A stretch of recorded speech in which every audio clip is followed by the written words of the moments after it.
الذي يحيي ويميت، فإذا قضى أمرا فإنما يقول له كن فيكون.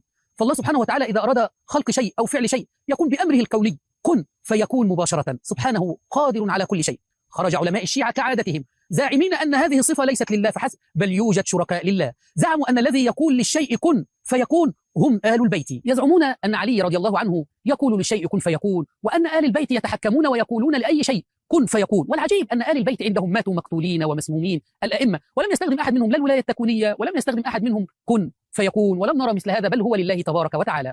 الآن سنرى أحد علماء الشيعة واسمه رضوان درويش، لبناني معروف في الوسط الشيعي وفي حسينية. قال هذا الرجل حينما تحدث عن كن فيكون، قال وحبيبهم يقول للشيء كن فيكون، وعلي يقول للشيء كن فيكون. وإذا اتصلوا فحبيبهم يقول للشيء كن فيكون، وعلي يقول للشيء كن فيكون، وعلي يقول للشيء كن فيكون.